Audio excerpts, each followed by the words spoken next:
This is a fan-generated show. If you would like to support us, please go to jamieglazov.com and also don't forget to subscribe to our YouTube channel. And make sure to order Jamie Glazov's new critically acclaimed jihadist psychopath. How he is charming, seducing, and devouring us. All your support is greatly appreciated. Good morning, and it is morning in Los Angeles. You might be wondering why I'm wearing this hat instead of the fedora that I normally wear on these broadcasts. Well, the answer is that it's raining. It rains every now and then, 2 or 3 times a year in Los Angeles, which is a very exciting time when nobody knows how to drive, and the actual headlines of the Los Angeles Times say right on the front page, rain. Because only in Los Angeles would rain be a front page headline, but at least it gives the Los Angeles Times a break from running the usual headlines about impeachment, which is the other thing that they usually run because it's of such urgent interest to Los Angelinos. And of course, the second most frequent headline that they run, which is about illegal aliens and the hopeless plight of illegal aliens who are trying to come here to the United States and behead Americans, but unfortunately the Trump administration is not letting them come to America and behead Americans. Anyway, unlike the fedora, this keeps the rain off better.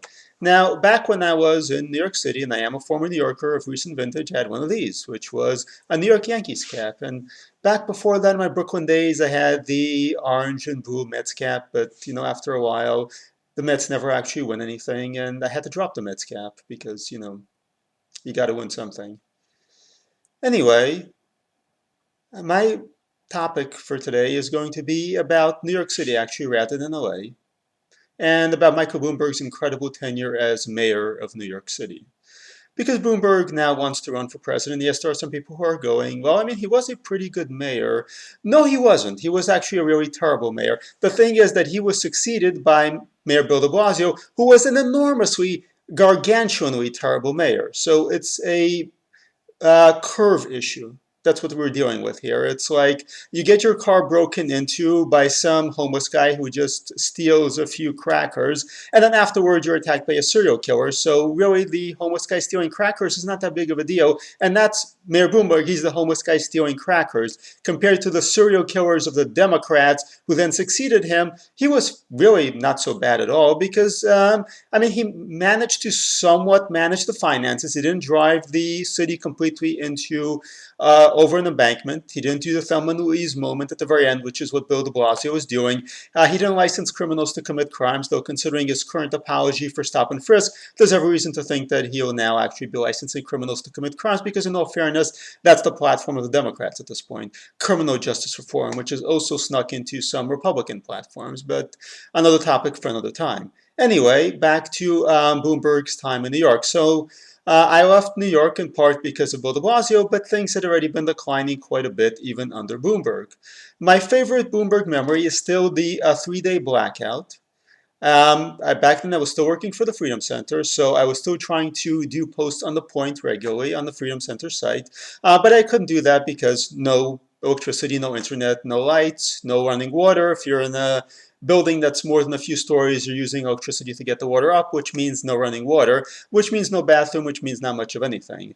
So New York City is in the state, and Bloomberg goes on TV, and of course Bloomberg, despite at the time officially being a Republican, he was as much of a Republican as Mitt Romney, but never mind that. Or as Joe Biden or Elizabeth Warren also used to be Republicans. But anyway, Bloomberg goes on television, and of course he has all the reassuring, confident manner of a guy who is trying to steal your shoes. Because, of course, it's all very politically correct. There's a woman doing sign language. I'm in favor of people being able to do sign language, but you've got the woman doing sign language, and he's trying to speak in Spanish. And, of course, nothing that he has to say is of any use whatsoever because he's Mayor Bloomberg. At this point, I've gone all the way up to a place in the city that actually has electricity so that I can actually do posts and update the world on what's going on, or at least the part of the world that reads Front Page Magazine. I don't know how big a part of the world that is, but, I consider it rather important because they're the people reading me. Anyway, I'm there. I'm in an internet cafe, which has this blessing of electricity, which a lot of the rest of New York City does not have. And right now we're going on to day 3. I believe it's a Friday. There's no electricity. And at this point, stores are obviously having problems because you can't use credit card processors. You can't store perishable foods and all that. And Bloomberg is, of course, warning the stores to close and for vehicles to make no deliveries in the city. And at this point, what are people actually going to be eating? That's not Mayor Bloomberg's problem because he's got plenty to eat. He's got a private island. So when you've got a private island, I think it's just him and Jeffrey Epstein. And I guess now with Jeffrey Epstein having committed suicide, it's just Bloomberg who's got a private island, and hopefully it's not pedophile island. I mean, I don't really think of Bloomberg as having a pedophile island anyway. I just kind of think of him as Scrooge McDuck, where you'd have this massive island that would just have money that he could roll in. He's got like 50 billion, so you could actually do the Scrooge McDuck thing, especially if he uses dollar bills.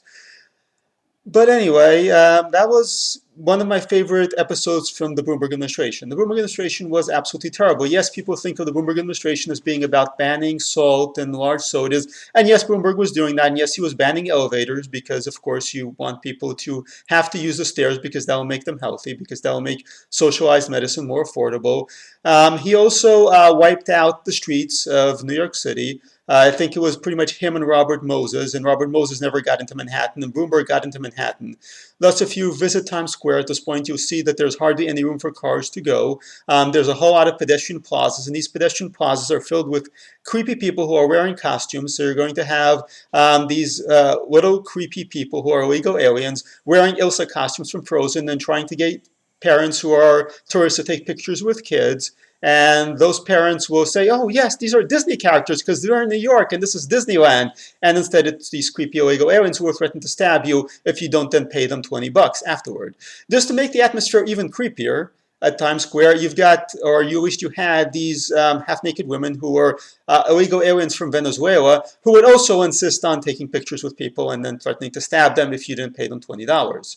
So Times Square is a really family-friendly place. It's got a lot of Disney characters. It's got a lot of Disney musicals. It's got illegal aliens wearing Disney costumes who will threaten to stab you if you don't give them $20, and they will try to take pictures with you.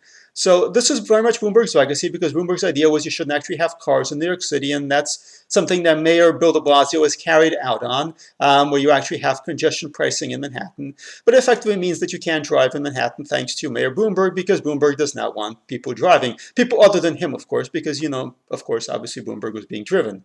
And Bloomberg was, of course, too good for Gracie Mansion because he's got a whole private island filled with money where he swims with it, and he swims in all the money. So, of course, Bloomberg couldn't actually be expected to live in Gracie Mansion, and he had to be driven because, of course, he had to be driven because he's got $50 billion and he's the mayor. Other people are not supposed to drive. Other people are supposed to go run the gamut of creepy Disney characters. Again, one of my favorite memories, another of my favorite memories of the Bloomberg era was Spider-Man changing his pants in Times Square. And Spider-Man did not exactly look like Tobey Maguire or Andrew Garfield, whoever's playing Spider-Man now. He was a little guy who might have been an MS-13, and he smelled quite a bit, and he was changing his pants from whatever his workday clothes are, assuming he actually worked, to Spider-Man, because, you know, he was Spider-Man in Times Square. It's incredible. It's like a Marvel movie come to life, except it's a real-life version of the Marvel movie, which is a creepy, illegal alien changing it into Spider-Man costume before threatening to stab people in Times Square. This was very much the Bloomberg legacy. But, you know, aside from all the jokes and the gags, the Bloomberg legacy was New York City going deeper and deeper and deeper into debt because Bloomberg's way of getting elected, he does not have charisma, he does not have style, he does not have any warmth or human empathy. He might actually be a robot or a space alien wearing a human mask. What he did do was bribe everybody, and I do mean everybody. So how was he able to beat Democrats and become mayor of New York? He spent a lot of money, but he didn't just spend money on commercials or people handing out flyers, because that alone is not going to get you the election. He spent a whole lot of money on buying support. He bought support from creepy black nationalist, racist, and Marxist. He bought support from assorted Latino groups. He bought support from every faction in the city who was actually willing to be bought by him, and that is how he kept getting elected. Now, don't get the idea that he was doing all the stuff with his own money, because Bloomberg did not get to $50 billion by buying political support with his own money. Instead, he was buying political support with the city's money. He was buying the support of all these people by handing them out taxpayer money, and the budgets ballooned, and New York City went deeper and deeper into debt. Now, of course, Bloomberg did not just buy the support of all these groups to get elected. He also began setting up his anti-Second Amendment, anti-gun front groups with city money and with city resources, which I've written about in articles in the past. So if Bloomberg were to become president of the United States, you can count on a number of things. One, he's going to ban salt. Two, he's going to ban sodas. Three, he's going to ban cars. Four, he's going to ban guns. Five, he's going to ban coal. Six, he's going to use all the money in the treasury that he can get hold of to promote his political agendas and to keep getting himself reelected, which means if you want to see MS-13 and every possible group being bribed to support Bloomberg using government money, well, I guess that's pretty much the way Democrats already run things. But even so, I think this would actually be potentially worse. Now, granted, Bloomberg is not the worst candidate in the Democrat primary, which says something. I mean, there's like 6 or 7 guys ahead of him. That said, the idea that Bloomberg would be a moderate, the idea that he would be a good manager is a ridiculous joke. There were a few things that Bloomberg got right. And one of those things was basically keeping the movie industry in New York and doing some local business development.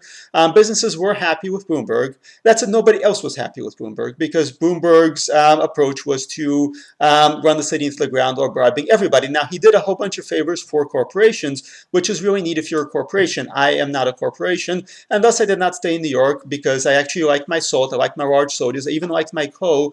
I also used to like the Yankees. Unfortunately, the Yankees are pretty terrible nowadays. So I'm in LA. LA is also pretty terrible, and at this point, I'm going to move onward. I would not recommend that you vote for Mayor Bloomberg. I would not recommend that you vote for the mayor of LA. I would not recommend that you vote for the mayor of any blue city because the reality is blue cities are very, very badly run. And Mayor Bloomberg is always trying to maintain some sort of transition with the Giuliani legacy.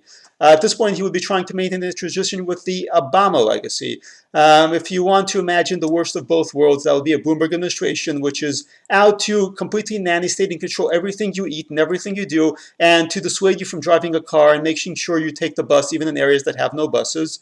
At the same time, would actually continue the Obama legacy, which is a completely disastrous legacy. And thus we have the the myth of Bloomberg summed up in a few words. This has been the Daniel Greenfield moment on the Glazov Gang. I hope you enjoyed listening to this, and if you didn't, at least be glad you're not living in New York City or Los Angeles when it rains. Have a good morning and have a good night.